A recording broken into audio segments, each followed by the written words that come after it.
வணக்கம் ஃப்ரெண்ட்ஸ். இதுதான் குப்பைமேனி. குப்பைமேனி எப்படி இதோட பேர் வந்துச்சுன்னா, இது வந்து நம்ம வச்சா மட்டும் துளுக்காது. இது பார்க்குற எல்லா இடத்துலையுமே இந்த குப்பைமேனிங்கிற செடிங்க வளரும்.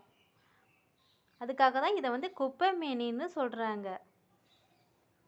இது உடலில் உள்ள அரிப்பு, சிரங்கு, நாள்பட்ட புண்ணு அதெல்லாம் சரி செய்கிற திறன் இதில் இருக்குது. அது மட்டும் இல்லை, இந்த குப்பைமேனியை அரைச்சி குடித்தா சளியும் நீங்கும். குப்பைமேனி இலையில் அதிகமான மருத்துவ குணம் இருக்குது.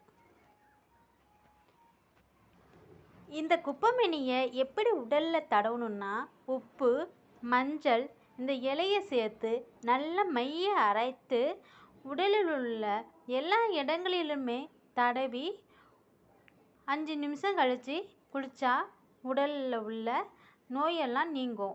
அது மட்டும் இல்லைங்க, உடம்பில் உள்ள சிறு சிறு புண்கள், பருக்கள் இதெல்லாம் குணமாக்குது. அது மட்டும் இல்லை, உடலில் உள்ள வெப்பத்தையும் இது தணித்து உடலில் ஏற்படுற சின்ன சின்ன சினப்புகளும் புண்ணுகளையும் இது சரி செய்யுது. அரிப்புகளையும் இது குணமாக்குது.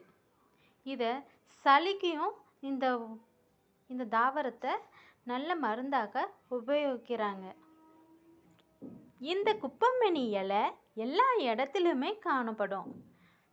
குப்பை இருக்கிற இடங்கள், வயவெளி, வாய்க்கால்கள்ங்கிற எல்லா இடத்துலையுமே இந்த குப்பைமேனியை இருக்கும்.